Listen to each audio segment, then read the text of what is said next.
Gall stone या पित्त की थैली की पथरी, ये इसका मोस्ट ऑफ द पेशेंट इसके एसिम्प्टोमेटिक होते हैं, मतलब पेशेंट को कोई भी सिम्टम नहीं आता है। ये एक्सीडेंटली इसका अल्ट्रासाउंड में पिकअप होता है। पित्त की थैली की पथरी के सिम्टम क्या होते हैं? मोस्ट ऑफ द टाइम ये एसिम्प्टोमेटिक होती है, मतलब पेशेंट को कोई भी सिम्टम नहीं होता है। कभी कभी पेशेंट को एसिडिटी की प्रॉब्लम हो सकती है, गैस बनना शुरू हो जाती है, किसी किसी पेशेंट को वोमिट जैसा फील होता है, यहाँ पे पसलियों के नीचे पेन होता है। इस तरह से पेशेंट जब अल्ट्रासाउंड के लिए आता है तो उनका डायग्नोसिस बनती है, अल्ट्रासाउंड में ही इसका एक्सीडेंटल पिकअप होता है। जो लेडीज फैटी डाइट ज़्यादा लेती हैं, एक्सरसाइज ना के बराबर करती हैं, थोड़ी मोटी होती हैं, उनमें गॉल स्टोन कॉमनली पाया जाता है। एक सेंटेंस आता है, ये बहुत ज़्यादा कॉमन होती है, फैट फर्टाइल फीमेल 40 हैं, थोड़ी मोटी होती हैं, उनमें गॉल स्टोन कॉमनली पाया जाता है।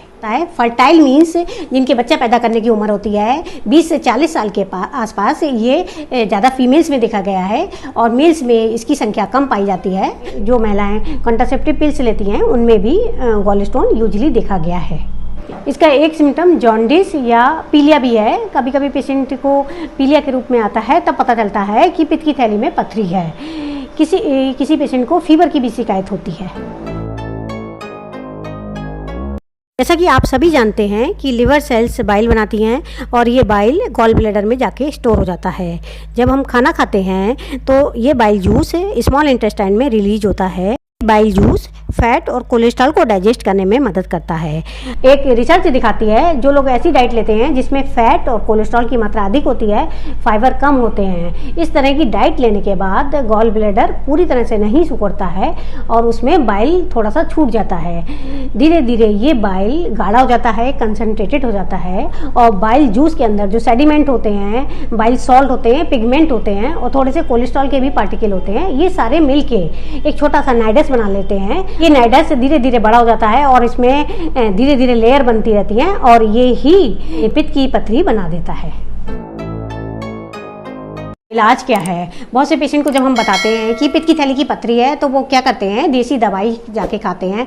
1 और 2 साल तक देसी दवाई खाते रहते हैं, बट उससे कुछ भी नहीं होता है, क्योंकि जो पित्त की थैली की ओपनिंग है वो ऊपर की तरफ होती है और वहाँ तक कोई दवाई नहीं पहुँचती है। दूसरी जो बात है, जो लोग ये बोलते हैं कि पित्त की थैली की हम पथरी को घुला देंगे, गला देंगे, तो ऐसी कोई दवाई नहीं है, ऐसी कोई केमिकल नहीं है जो वहाँ पे जाके पित्त की थैली को पथरी को डिजॉल्व कर सके। ये बहुत ज़्यादा हार्ड होता है। कोई ऐसी भी दवाई नहीं होती है कि इस केमिकल को डिजॉल्व कर सके, इस पथरी को डिजॉल्व कर सके। तो लोगों से मेरा ये कहना है कि अगर आपकी पित्त की थैली में पथरी है तो आप जाके ऑपरेशन ही कराइए। आप इसको 2-3 साल डिले कर सकते हैं, लेकिन जो अल्टीमेट जो इलाज है वो केवल एक ही इलाज है, वो है ऑपरेशन।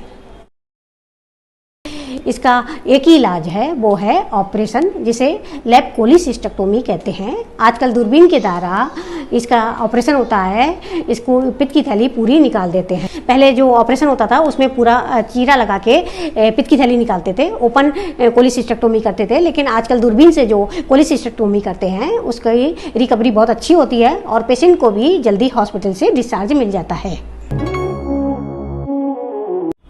इसकी कॉम्प्लिकेशन क्या है? सपोज आप पित्त की पथरी को ऐसे ही छोड़ देते हैं 3 से 4 साल के लिए, तो आपको क्या प्रॉब्लम आ सकती है? तो इसकी सबसे ज़्यादा जो प्रॉब्लम होती है वो कभी कभी गॉल स्टोन होता है, वो नीचे नेक में आके, जो गॉल ब्लैडर का मुंह है उसमें आके फंस जाता है और वो इम्पैक्टेड गॉल स्टोन हो जाता है। इसकी वजह से क्या होता है, जो गॉल ब्लैडर की वॉल है उसमें सूजन आ जाती है, इन्फ्लामेशन हो जाता है, जिसकी वजह से पेशेंट को फीवर आ सकता है, बहुत ज़्यादा पेन भी आता है, राइट एपोकॉन्डम में पेन हो सकता है और ये इमरजेंसी बनाता है, जिसकी वजह से पेशेंट को हॉस्पिटलाइज भी करना पड़ सकता है। अगर गॉल स्टोन जो होते हैं उनका साइज छोटा होता है, 3 से 5 मिलीमीटर का साइज होता है, तो ये जो छोटी पथरी होती है वो गॉल ब्लैडर की नली में आने की कोशिश करती हैं और ये इसकी जो नली होती है जिसे CBD कहते हैं, कॉमन बाइल डक्ट, उसमें ये छोटी पथरी फंस जाती है। जिस समय ही ये पथरी फंसती है उस समय बहुत ज़्यादा पेनफुल कंडीशन हो जाती है, पेशेंट को बहुत ज़्यादा सीवियर पेन होता है और पेशेंट को जॉन्डिस हो जाता है। और कुछ पेशेंट को जब पता भी होता है तो वो पित्त की थैली की पथरी को ऐसा छोड़ देते हैं, 15 से 20 साल तक छोड़ देते हैं। तो उसकी वजह से ये जो गॉल स्टोन है ये गॉल ब्लैडर कैंसर में कन्वर्ट हो जाते हैं और इसमें कैंसर बन जाता है और ये आसपास लिवर में इन्फिल्ट्रेट कर देता है और जब तक डायग्नोस होता है तब तक बहुत देर हो जाती है। तो इसलिए पथरी का ऑपरेशन करना ज़रूरी है।